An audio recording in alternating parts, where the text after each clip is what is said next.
Alam niyo po, may difference ang showing up to being present. You could show up in a dinner, in a workplace, in a meeting, pero posibleng you are absent-minded. Present physically, pero wala ang isip mo doon. So you showed up, but you're not really present.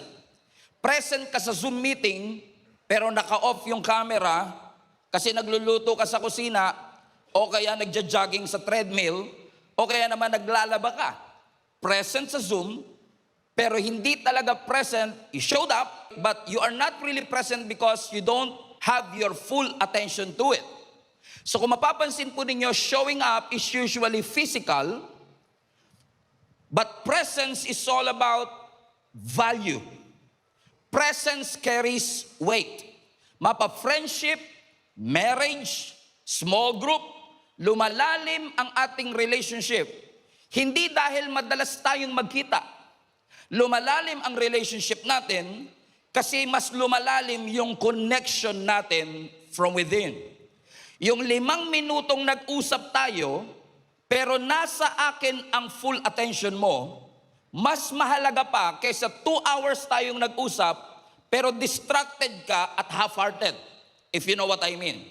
Why? Because you show up, because you're available, but presence is an investment. Meaning when you showed up, when you are present, it communicates value.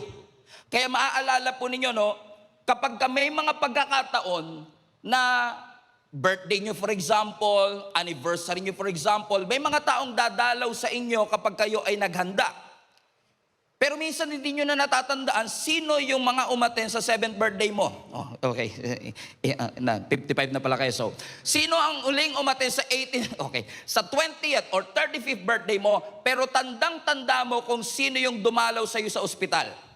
Sino yung nandoon nung nilalamay ang mahal mo sa buhay? Because ang totoo mga kapatid, there is a difference between showing up when things are good, and there is a difference between showing up when things are bad. Because the real weight of presence is revealed when you are going through an uncertain situation, painful situation, or disappointing situation. Meaning kapag dumadaan ka sa masasakit at mahihirap na parte ng buhay mo, mas nakikita mo yung bigat ng presence ng mga taong dumadalaw sa iyo. Ibig sabihin, maganda na dalawin mo ako kapag masaya ako, kapag inspired ako, kapag motivated ako, pero mas matatandaan ko yung presence mo when things are not looking good in my life. This is the context of Ezekiel, not just Ezekiel 48, but the entirety of the book.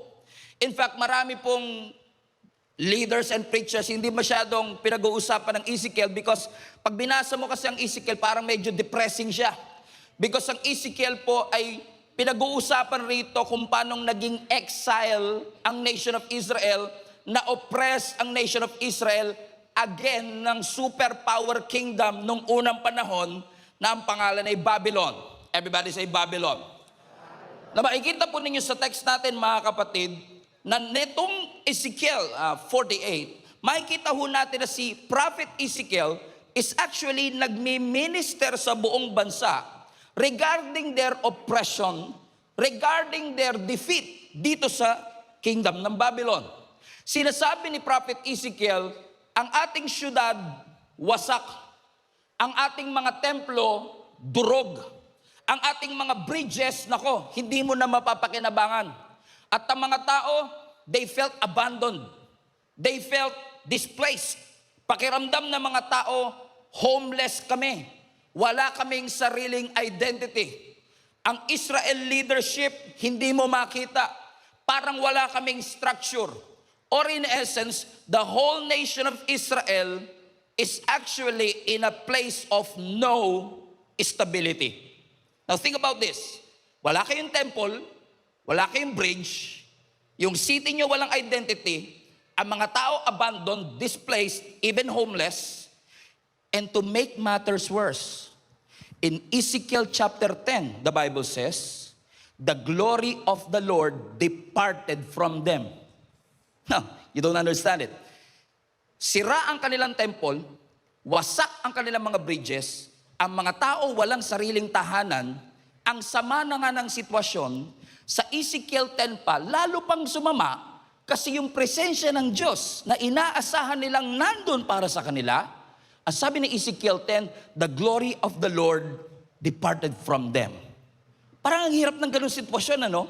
Kasi sa mga panahong kailangan mo ng tulong, durog ka, hirap ka, nasa challenges ka, you want the very presence of God to be there with you as an assurance na hindi ka talaga iniwan at pinabayaan ng ating Panginoon. Ibig sabihin, yung pagiging exile ng nation of Israel, kasi nasa Babylon sila, technically malayo sila sa kanilang sariling bansa. So kung titignan nyo yung kanilang exile, medyo geographical. Kasi malayo sila sa kanilang sariling syudad. Pero makikita po natin sa Ezekiel 10 na yung kanilang pagiging exile ay hindi lang geographical, kundi ang kanilang pagiging exile is actually spiritual din. Because nagkaroon sila ng distance sa ating Panginoon. Are you following me so far? So ulitin natin, their temples are destroyed, their bridges are destroyed, the people are homeless, displaced, walang sariling leadership, structure at identity ang buong bansa. The glory of the Lord departed from them. But thanks be to God. Hallelujah. Ang sabi ng scripture sa Ezekiel 40 to 48, our text for today, sa Ezekiel 40 to 48, nagbigay ang Panginoon kay Ezekiel ng napakagandang prophecy. Are you ready, mga kapatid? Now ulitin natin, the bridges are destroyed, the cities are destroyed, walang identity ang buong bansa, and then on Ezekiel chapter 40, nag-shift ang lahat ng bagay. Because the Bible says, pagdating ng Ezekiel chapter 40, nagbigay ng prophecy ang ating Panginoon that the city will experience restoration. Come on now, somebody. Amen. Everybody say restoration. Ibig sabihin yung buong bansa na wasak, hirap, durog, magkakaroon ng restoration, ang kanilang temple itatayong muli, at ang kanilang syudad ay bibigyan ng bagong pangalan. At ano yung pangalan na yun? Verse 35, and the name of the city from that time on will be, come on, everybody shout this with me, Yahweh Shammah, the Lord is there. Now, kapag durog ang inyong syudad, sira ang inyong mga temple, wasak ang inyong identity, parang mas maganda dito sa part na i-restore ko ang mga ginto ninyo. Parang ganda rin nun no? I-restore ko yung power ninyo. I-restore ko yung great walls ninyo. But this is interesting. Kasi nung sinabi ni Prophet Ezekiel na magkakaroon ng restoration, hindi niya sinabing dahil restored na kayo in the future, ang magiging pangalan ng syudad, prosperous city, strong city, big city. Ano ang sabi ng scripture? The name of the city will be Yahweh Shammah. The Lord is there. Hallelujah. Ibig sabihin, the identity of their city is not based on their size. The identity of their city is not based on their capacity or their location or their success. The identity of this brand new city is based on the presence of our God. Meaning, kahit may success, kahit na malaki, kahit na parang tagumpay, kahit na parang undisputed, without the presence of God, baliwala ang lahat. That's why I believe our church is a powerful church, not because of the music, not because of the haze machine, not because of the lights or the sound system. What makes our church powerful is in fact the presence of the Lord is in this place. That is the very reason why we are here in the first place. Hindi tayo narito para sambahin ang ibang pangalan, pangalan ni Pastor Stephen, pangalan ng Jesus Live Community. No, we are here because we know and we felt the presence of the Lord is here. That every time nasa bahay ka, naliligo ka pa lang, sasabihin mo, saan ka pupunta? Pupunta akong church. Bakit? I feel the presence of the Lord there. Because I know the Lord is there. Everybody say, Yahweh Shammah. It was the presence of the Lord. And notice mga kapatid, for the past 4 weeks, ngayon ang conclusion natin, for the past 4 weeks, pansin na pansin natin na every time bibitawan ng Diyos ang kanyang pangalan, hindi niya binibitawan ang pangalan niya sa mga magagandang sitwasyon. Hindi niya sinabi yung Yahweh Shalom nung payapa, nung prospero sila. Sinabi niya ang Yahweh Shalom nung hirap sila. So kung mapapansin nyo, every time babanggitin ng Lord ang kanyang pangalan, binabanggit niya yan sa panahon ng krisis. Kasi madaling sabihin, the Lord is there. The presence of God is there. When things are going great in your life. Come on now. Sorry po. Okay, when things are going great in your life, I mean, na-promote ako. Nasa iyo ang presensya ng Panginoon. Meron akong bagong blessing, nasa iyo ang presensya ng Panginoon. Pero ibig ba sabihin kapag walang blessing, walang ginto? Ibig ba sabihin wala na ang presensya ng Panginoon? Makikita ninyo that Yahweh Shammah appears hindi lang sa mga magagandang sitwasyon, kundi maging sa mga hindi magagandang sitwasyon. Doon natin mapapatunayan na yung presensya ng Panginoon, kahit mahirap, kahit na ikaw ay nag-i-struggle, nandyan ang presensya ng ating Panginoon. Everybody say, the Lord is there. Ibig sabihin yung restoration na pinag-uusapan dito, hindi lang infrastructure restoration, which are good. Itayo mo ang temple, itayo mo ang bridge, itayo mo ang city. Infrastructure restoration is already a great blessing. But the most important restoration in this text is not the restoration of their infrastructure, but the restoration of God's presence. Yung presence na umalis sa Ezekiel 10 ay babalik, ang sabi ng scripture. And watch this, hindi lang sinabi ni Lord, I will return. I shall return. Hindi siya si MacArthur. Hindi niya sinabing, I shall return. Ang sabi niya, the Lord is there. Kasi kung titignan mo yung Hebrew word ng Shammah, which is there, hindi lang siya babalik, kundi mananatili. Iba kasi yung umalis ako, babalik ako, aalis ako uli. Pero ito iba.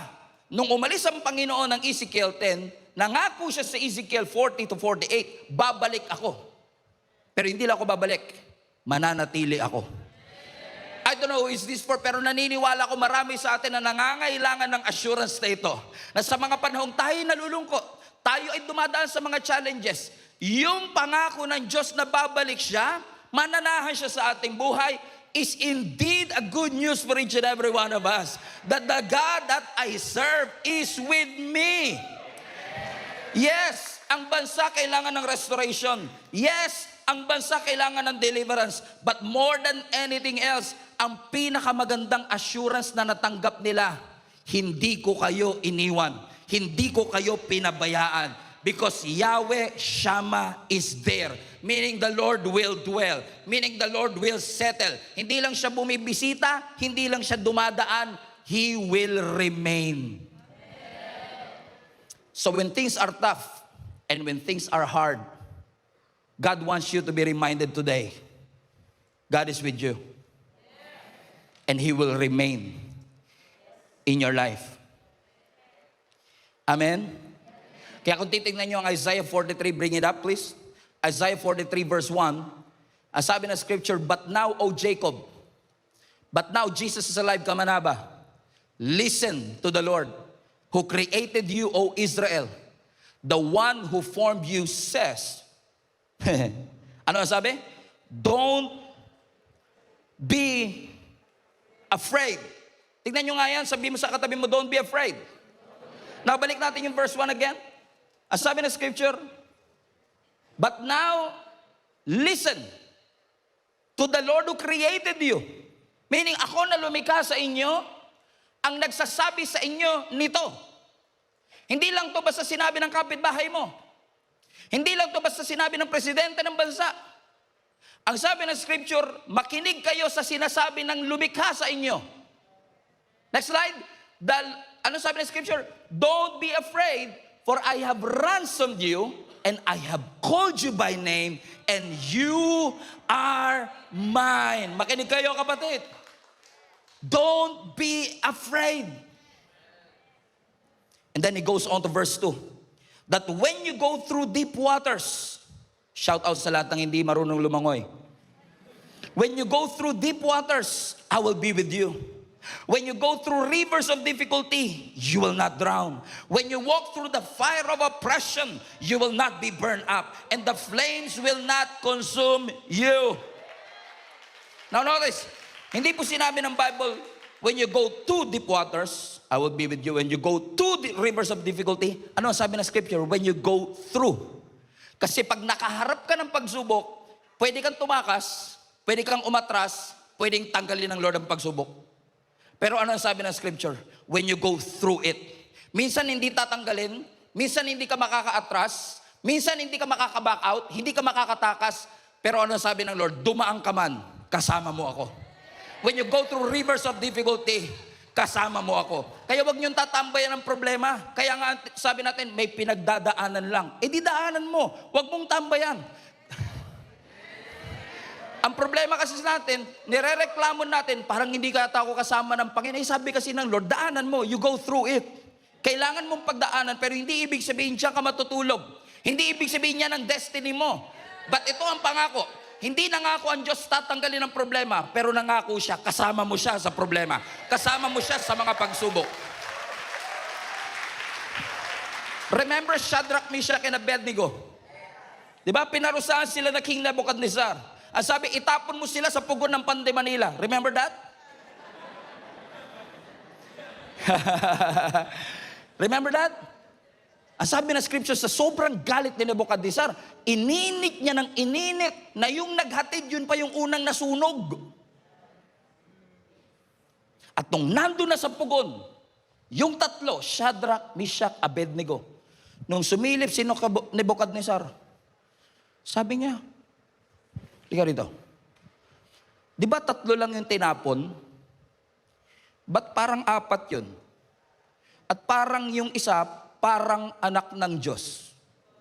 Which I believe hindi yun parang anak ng Diyos. I believe that is the pre-incarnate appearance of our Lord Jesus Christ. He was there.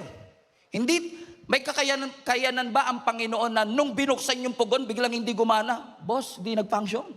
Pwede, kasi makapangyarihan siya eh.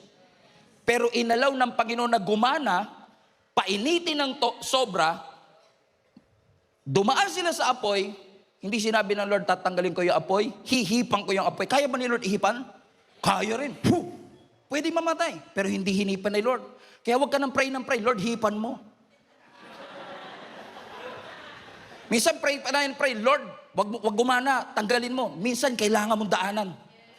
Pero kahit daanan mo, hindi naman pinangako ng Lord, hindi gagana yung pugon. Hindi naman pinangako ng Panginoon na hihipan niya yung pugon. Pero ipinangako niya, kahit dumaan ka sa apoy, kasama mo ako. He will be with you. Come on now. And come to think of it, paglabas nila sa pugon ng Pande Manila, ang sabi ng scripture, hindi sila amoy usok. May kilala ba kayong ganyan? Dumating sa matinding problema, pag tinignan mo, talaga, dumaan ka sa ganung pagsubok, hindi mo halata. Kasi kung isipin mo, sa tindi ng pinagdaanan mo, dapat pangit ka na eh. Pero sa tindi ng pinagdaanan mo, ang ganda mo pa rin, blooming ka. Walang amoy usok. Hindi ka amoy usok. Anong ibig ko sabihin mga kapatid? Minsan nahayaan ng Lord na dumaan ka, pero hindi papayagan ng Lord na mangangamoy usok ka.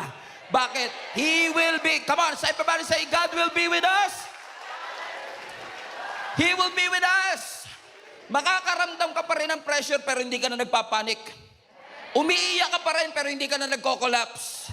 Dumaraan ka pa rin sa pagsubok pero you're not losing your identity. Kasi hindi pinangako ng Lord tatanggalin niya pero nangako ang Panginoon, He will be with us.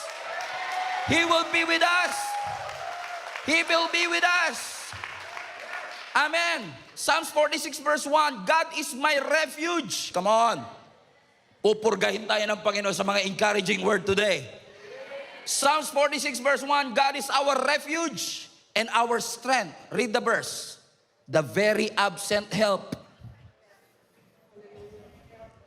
No, sabi ng scripture, the very present help. Sino sa inyo dumadaan sa trouble? At yung mga kaibigan yung kasama nyo dati, absent. Pero thank God, hallelujah, the Lord is with us. Why? Because He is our refuge and our strength, the very present help. Dahil present siya, dahil present ang Diyos, dahil nandyan ang presensya niya. Next verse. Therefore, we will not fear. Kaya madali kasi sabihin, huwag ka matakot. Dali lang siya sabihin yan. Pero anong guarantee natin kung bakit di tayo dapat matakot? Kasi kasama natin ang Diyos. He is our refuge and our strength. So ano sabi ng scripture? Even though the earth may be removed. The earth may be removed? The earth will be removed? Grabe naman yata yun. And though the mountains be carried into the sea. Yung bundok, yung Mount Apo mapupunta sa dagat? Totoo ba yan, Pastor? Nasa Bible eh. Let's continue the reading.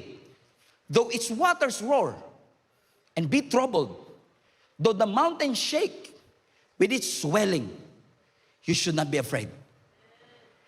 Ano yung dinidescribe dito kanina? No, I don't know. I don't think na literal ito. Pero this is what, from what I understand, this is what the Bible is saying. Dinidescribe ng scripture na kahit dumaan ka sa worst case scenario, mag-collapse ang creation, mag-fall ang mga mountains, ang waters mag-roar, that everything is unstable. You should not be afraid. Why? Because God is your refuge. And God is your strength. Alam niyo kapatid, kung huminto si Lord sa refuge, okay na ako. Kahit sabihin mo lang, God is my refuge, okay na ako. Pero nilagyan niya pa ng and strength. Ano ibig sabihin nun, Pastor? Kasi may mga pagkakataon talagang dadaan ka sa pagsubok na kailangan mo ng Lord, ikaw ang refuge ko. Diba may mga ganun tayo, Lord, ingatan mo ko. Pero minsan kailangan ikaw yung lumaban. At pag ikaw ang lalaban, He is your strength. Pansinin niyo, offensive at defensive, kasama mo ang ating Panginoon. That even though you experience a worst case scenario, the Lord promised us, He will be with us, that His presence will remain, that His presence will dwell in us. So ibig sabihin, even if everything collapses in your life, we will remain unshaken. Hindi dahil maliit ang problema. Hindi binibilital ng Diyos ang pagsubok mo. Hindi niya minamaliit ang pinagdadaanan mo. Pero kahit gaano pa kalaki ang pagsubok na pinagdadaanan mo, mas malaking refuge ang Panginoon sa lahat ng ating mga struggle. Because, why? Because He, everybody say present. Because He is present. In fact, pag pinag-aralan niyo po yung scripture, yung theology ng presence of Lord, napaka-encouraging. Kasi tinawag po ng Bible ang Panginoon na omnipresent. Omnipresent. Alam niyo po ibig sabihin ng omnipresent? Omni means all, lahat. Present means you exist in a place. So ibig sabihin, when you say God is omnipresent, He exists in all places. Ganda nun. Ang ganda nun. Ako lang nagandaan, di ba? Ang ganda nun. Pastor, ibig mo sabihin kung the Lord is present everywhere, kahit sa bar, nandun si Lord? Yes. Pero hindi porket nandun si Lord, agree siya sa ginagawa doon. Hindi porket nandun ang ating Panginoon, na-honor siya sa ginagawa doon. But this is what I know. God is everywhere. Lahat ng, ibig sabihin, today, lahat ng mga 16 churches natin, we are receiving one message. Nagpipreach ako ngayon, yung iba sa kanila, nakikinig sa mga mission stations natin, naniniwala ba kayo nandito ang presensya ng Diyos? Pero naniniwala rin sila, nandun daw eh. Naniniwala din yung Bacolod, nandun din yung presensya ng Panginoon. So we believe that God is everywhere. He is omnipresent. But, may tinatawag na manifest presence. Na yes, nandito ang presensya ng Panginoon, pero the moment you step in, kami namang yung kanina habang nag-worship kayo, alam mong nandito ang presensya ng Diyos, pero naramdaman mo yung manifest presence. Alam niyo ibig sabihin ng manifest? Parang ang lapit-lapit ng Diyos. Parang ramdam na ramdam mo siya. Parang hindi to normal na Sunday for you. I mean, you're always here every Sunday, but there's something about what happened earlier na nasabi mong, ramdam ko ang Panginoon. That's what you call manifest presence. Nararamdaman mo kung gaano siya kalapit, nare-reveal siya, nakikilala natin siya. That's why it's very important for us to realize, mga kapatid, yes, God is everywhere. Kaya, importanteng ma-remind natin ang ating mga sarili. Wag mawala na ang lahat. Wag lang mawala ang presensya ng ating Panginoon. Because at the end of the day, ang kaluluwa natin ay sisigaw, maghahanap, magugutom at mauuhaw sa kanyang presensya. Sige, makuha mo na lahat ng ipinapanalangin mo. Makuha mo na lahat ng promotion na iyong idinidesire. Makuha mo na yung lupa, yung ginto, yung promotion, everything makuha mo na lahat. Pero ang totoo, makakasurvive tayo kahit mahirap ang buhay. Makakasurvive tayo kahit dumadaan tayo sa challenges. Pero hindi ka makakasurvive kapag wala ang presensya ng ating Panginoon. This is exactly why Ezekiel was writing to the nation of Israel. Ang sinasabi ni Ezekiel, tignan niyo ang lugar natin. Ang mga templo natin wasak, ang lupa natin kinubkob. Ang identity natin, di natin alam kung bansa pa ba tayo. Takot sila sa Babylon.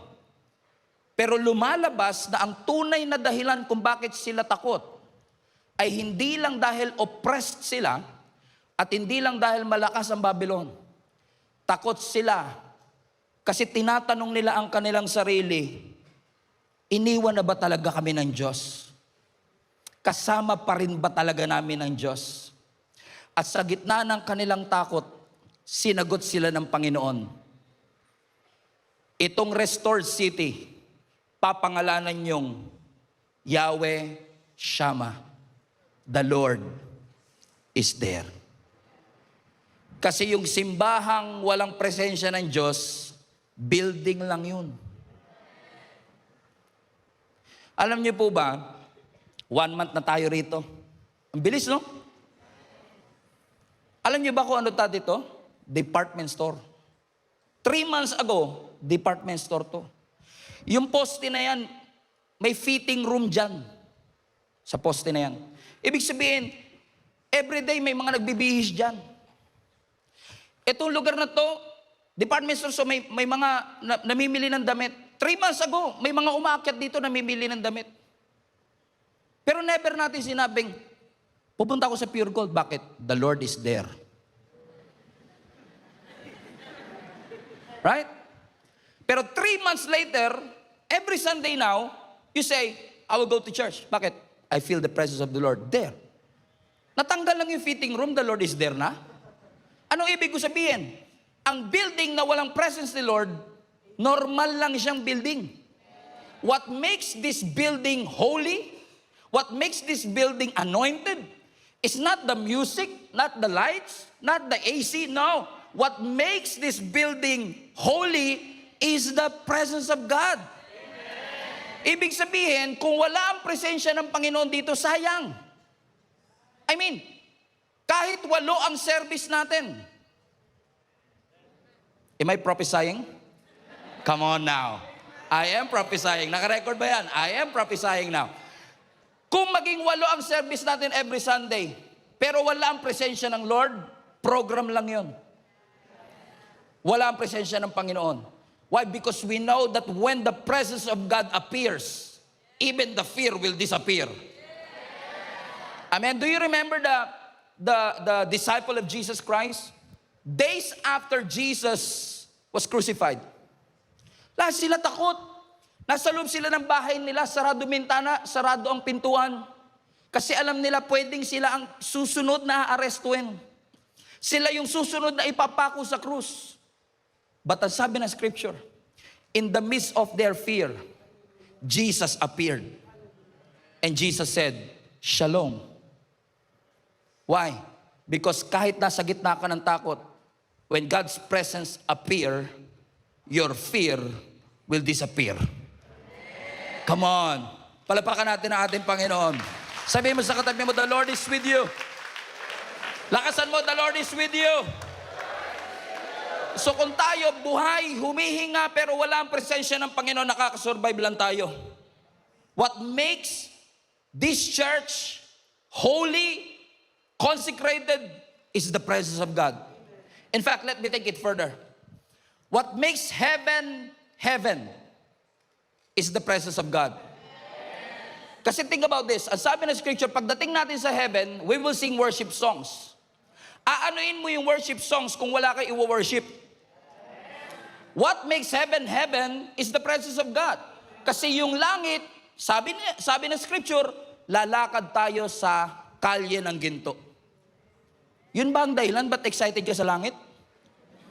Ang dahilan ba bakit ka excited sa langit? Kasi may mansion ka. Sabi ko nga, Lord, yung mansion ko, lagyan mo swimming pool. Binibiro ko si Lord eh. Kaya ka ba excited sa langit? Kasi dun sa langit may ginto kang dadaanan at dun sa langit may sarili kang mansion. Think about this. Kahit may ginto sa langit, kahit may mansion ka sa langit, kung wala ang presensya ni Lord dun, geography lang siya. But what makes heaven, heaven is not the gold, not the mansion. What makes that place special is because we believe the presence of God is there. And just by thinking about it, iniisip ko pa lang na ako'y pupunta ng langit. Sino sa inyo excited pumunta ng langit? Taas nga kami lahat na excited. Huwag niyo bababa. Lahat na excited pumunta ng langit. Come on, come on. Sabihin mo sa tabi mo, paano kung ngayon na? Sabihin mo sa kanya. Lahat excited pero ayaw ngayon ah. Alam mo what makes me excited about heaven? It's not the mansion, it's not the gold streets, not the big wide gate. What makes me excited, actually nag-goosebumps pa, is the fact that the God that I serve, yung Diyos na pinag-alayan ko ng 25 years in the ministry, na iniwan ko yung career ko para sumunod, I will see Him face to face. And I will lay my crowns before Him. That's what makes me excited. Kasi kahit nandun ang ginto, nandun ang mansion, kung wala ang Panginoon, that's not worth it. But what makes heaven worth it is the fact that the Lord is there. Yahweh Shammah. The Lord is there. So sino sa inyo excited na pumunta ng langit? Taas kami lahat na excited pumunta ng langit. Come on, come on, come on, come on. Ibig sabihin, ngayon na, meron daw, 7 na lang daw, lalakad na. 7 na lang sila, lalakad na.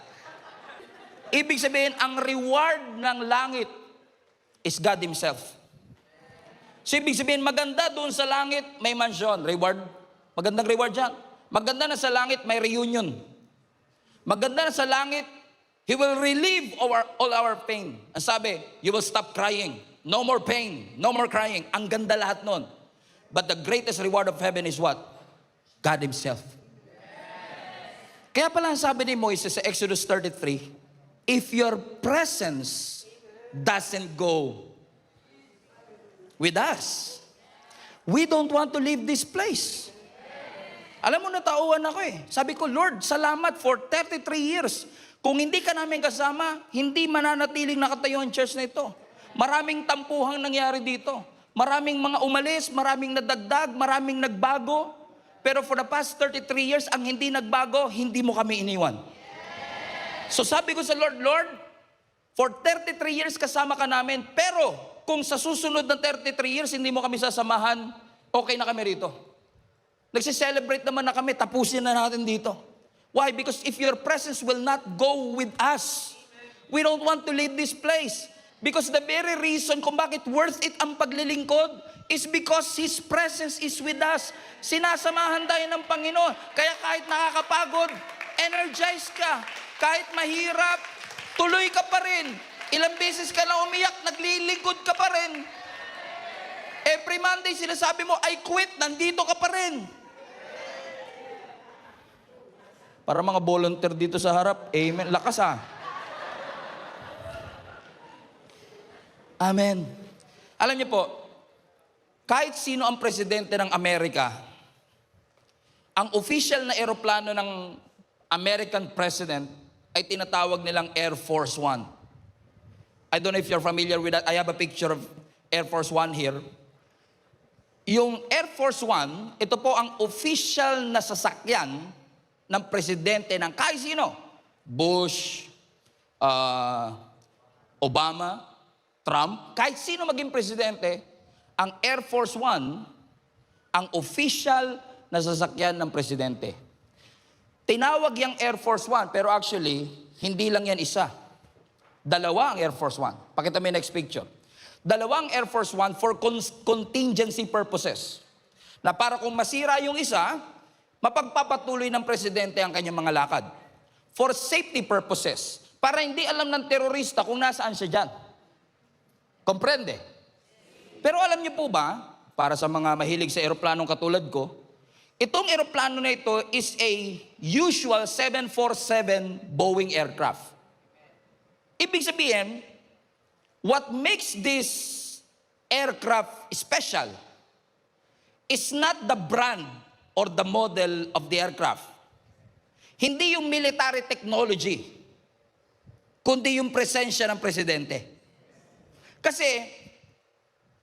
kaya nga Air Force 1, hindi pwedeng, pag dalawa, Air Force 2. Tama? Pero, bakit siya, question, sino sa inyo botohan tayo, sino sa inyo naniniwala yung nasa kanan ko ang Air Force 1? Sino sa inyo naniniwala yung nasa kaliwa ko ang Air Force 1? Pareho kasi, no? Hindi mo alam, alin dyan ang Air Force 1? Kasi hindi mo pwede silang parehong tawaging Air Force 1. Magiging Air Force 1 lang kung ano yung sasakyan ng presidente. So pag sumakay siya dito sa kanan, yun ang Air Force 1. Ito Air Force 2, literally. At kapag dito siya sumakay, ito ang Air Force 1. Ito hindi. So kaya siya special, hindi dahil sa teknolohiya. Kaya sa special, dahil nandun yung presence ng presidente. What makes our building special, what makes our lives special, what makes this faith special, is because we know that the Lord is with us. Na yung presensya ng Panginoon ay kasama natin. So don't think for a moment na pinabayaan ka at iniwan ka ng ating Panginoon. Ibig sabihin, kahit ang napakalaki ng LED mo sa simbahan mo, excellent ang production, strong ang sistema, global ang reach, yung usok mo magkakabunga ka na. Baliwala ang lahat kapag wala doon ang presensya ng Panginoon. Ang tunay na basihan ng success, hindi kung gaano kalaki ang ating simbahan o gaano karami ang naitayo nating simbahan. Ang tunay na sukutan kung ang simbahan ay powerful and life-changing, nandyan ba ang Panginoon? Because kahit na yan ay ordinary, kapag pinuntahan ng Diyos, nagiging sacred. Kasi narito ang presensya ng Lord. So ibig sabihin, kahit anong hingi mo ng promised land, yung promised land, pag walang presence, lupa lang siya. Ang blessing, pag walang presence, benefit lang. Ibig sabihin, lahat ng bagay, kahit gaano ka, garbo, kamahal, kung wala ang presensya ng Lord, sayang. Kaya kung hindi mo gusto yung presensya ni Lord dito sa lupa, maboboard ka sa langit. Kasi araw-araw dun, puro presence of God ang dinidesire natin eh. Kung gusto mo lang ang heaven para sa benefit, I don't think you really want heaven. Pero salamat na lang, lahat kayo nagtaas kanina ng kamay. Sabi ko, Lord, sagutin niyo po panalangin nila. Wala akong sinabing timeline ha. Sabi ko lang, sagutin mo Lord, ang lahat ng panalangin nila. Mga kapatid, kidding aside, hindi pinangako ng Panginoon na wala kang dadaan ng pagsubok. Hindi pinangako ng Lord na wala kang dadaan ng hirap. Pero ang pinangako niya, kasama niya tayo. Hindi tayo lumalakas dahil walang pagsubok. Lumalakas tayo kasi alam natin yung presensya ng Panginoon nandito sa atin. So technically, the greatest tragedy is not really the famine, the destruction, the exile, the slavery. The greatest tragedy of the nation of Israel is the absence of their God. Pero if you think about it, napansin niyo ba na ang Diyos natin, sa totoo lang, minsan ang tao ayaw niya yung presence ni Lord. Pero si Lord parang napapansin ko, lagi niyang gustong kasama tayo.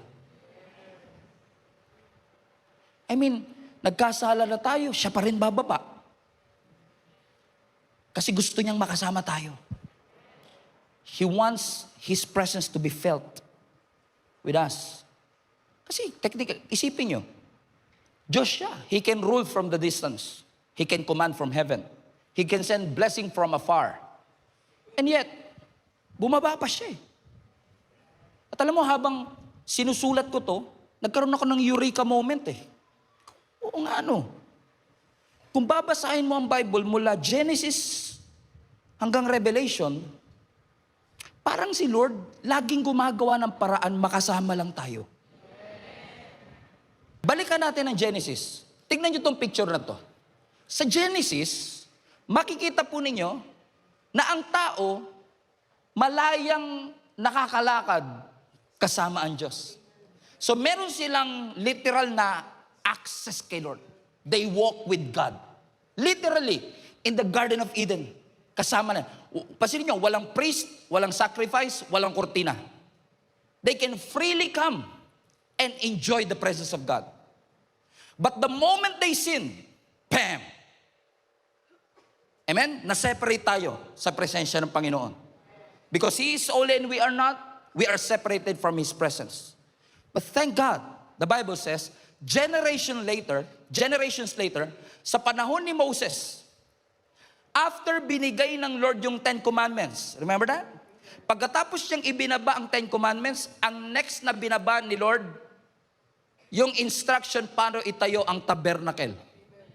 Kasi alam ni Lord kahit anong sikap niyo niyang sundin ang 10 Commandments, you cannot do it on your own strength. And think about this. Ang sabi ni Lord kay Moses, magtayo ka ng tabernacle. Ito sukat, ito ang gagawin mo. So makikita ninyo, doon sa tabernacle, doon nila nararanasan ang presensya ng Diyos. Pero, parang nilapit ni Lord ang kanyang presensya, pero pansinin ninyo, malapit, pero restricted. Yeah, right? Kasi, hindi sila basta-basta pwede makalapit. Kailangan nila ng sacrifice. Kailangan may priest na mamamagitan sa kanila. At doon sa Holy of Holies, very restricted kasi may kurtinang nagse-separate. Pero dahil gusto ng Lord na siya ay gusto pa rin niya ilapit ang kanyang sarili sa atin. Then what happened? Generations later, ang sabi ng Lord, nung si David, nakita niya ang Ark of the Covenant na pumapasok o naibalik sa kanila, tuwan-tuwa siya. Sabi niya, Lord, gusto ko pong magtayo ng temple for you. Pero surprisingly, ang sabi ng Lord sa kanya, hindi matatayo ang temple under you. Matatayo siya under Solomon. Fast forward, nagkaroon tayo ng Solomon's temple. And then, ang sabi ng scripture sa 1 Kings, the moment na dinedicate ang temple, the presence of God dwelled in the temple. And now the presence was with them, technically, permanently. Every time you go to the temple, you can feel the presence of the Lord. And then on Ezekiel 10, the Lord's presence departed. But something unprecedented happened more than 2,000 years ago. Because the Bible says, yung Diyos na nasa langit, bumaba mismo bilang Jesus. If you think about it, Jesus was God becoming accessible to each and every one of us. Na ang sabi ng Bible kay Mary, put up Matthew 1:23. Look, the virgin will conceive a child. She will give birth to a son, and they will call him Emmanuel, God with us. Sa Old Testament, the Lord will be there. Sa John, the Lord is with us. Yung naiprophesy kay Ezekiel, na fulfill kay John. So now, we are not just saying, Lord, samahan mo kami. May pangako ang Panginoon sa atin. Emmanuel, God is with us. He is with us, church. The Lord is with us. Tignan mo nga ang katabi mo, mukhang hindi siya kumbinsido. Sabihin mo sa kanya, the Lord is with us. The Lord is with us. Amen? Wala nang veil, wala nang distance, wala nang restricted access. Dahil kay Jesus, malaya tayong makakalapit sa Kanya. And take note, si Jesus hindi lang nanahan sa temple. Hindi lang nag-a-appear doon sa tabernacle. Now, by the grace of God, because of Jesus Christ, He remained with us. He walked again with us. He touched the leper, remember? He ate with a sinner, remember? Pinakain niya tayo, remember? Why? Because now Jesus is with us. Anumang bagay na nawala sa Garden of Eden, ibinalik at nirestore muli ng ating Panginoon when Jesus came here on earth. Dahil sabi ng Bible sa John 1, in the beginning was the Word, and the Word was with God, and the Word was God. Sino yung Word na ito? Jesus Christ. Verse 14, and that Word became flesh, come on, and dwelt. Hindi sinabing visit. Hindi ka binisita ng Panginoon, hindi lang dumaan ng Panginoon. He dwelt among us, and now we beheld His glory, the glory of the only begotten of the Father, full of grace and truth. Why? Because the Lord is now with us. Meaning, hindi lang gusto ng Lord pagpalain ka, gusto ng Lord manahan kasama mo. And for 33 years, naniniwala ko, hindi lang tayo nagsusurvive. Now that we are celebrating anniversaries, I believe that anniversaries are not just numbers. This is not about the buildings or the churches that we built. Our greatest achievement is not the churches that we planted. I believe the greatest indication of success is nanatili ba ang presensya ng Panginoon. Dumaan tayo sa matinding hirap, and yet here we are by the grace of God. Hindi nawala ang conflict, pero hindi rin tayo iniwanan ng ating Panginoon. He remained with us. Ang sabi ng Ezekiel 48, and I will close with this, verse 35. And the name of the city, everybody read with me. And the name of the city, and the name of the city, and the name of the city, and the name of the city. May in-skip kayo. In the name of the city. There you go. Highlight that part. From that time on. Meaning from that moment, from that time on. Ibig sabihin yung presensya niya, hindi seasonal. Hindi visitation. Hindi basta moment of encounter. Hindi lang sa revival nights. Come on now. It was an abiding, remaining, dwelling presence of our God who will be with us. And where is God's presence now? It is with us. Within us. In fact, there was a prophecy of John also, who wrote John 1. A prophecy of John in Revelations 21. This is my last verse. Revelations 21, I heard a loud shout from the throne saying, look, God's home is now among His people. Church, from the Garden of Eden, even up to eternity, yes, God is sovereign, but He is also present with us. Kasama mo siya nung tagumpay ka, pero kasama mo rin siya sa iyong pagbagsak. Kasama mo siya nung wala kang sakit, pero kasama mo rin siya kapag ikaw ay dumaan sa sakit. Kasama mo siya sa therapy session. Kasama mo siya kahit nag-overthink ka ng 2:00 ng madaling araw. Kasama mo ang Panginoon nung binuksan niya ang pintuan. Kasama mo rin siya nung sinara niya ang pintuan. Kasama mo siya nung feeling mo ang lakas-lakas mo, pero lalong kasama mo ang Panginoon pag pakiramdam mo ang hina-hina mo. Kasama mo ang Panginoon pag parang ang linaw-linaw ng future, pero kasama mo rin ang Panginoon parang ang labo ng future. He is still with you. Kasama mo ang Panginoon nung bata ka, come on now. Pero kasama mo pa rin ang Panginoon kahit senior citizen ka na. Kasama mo ang Panginoon nung simula at nangako ang Panginoon, He will be with you until the end. God was with us in the beginning. He is with us in the present. And He promised us He will remain with us. He will remain with us. Emmanuel.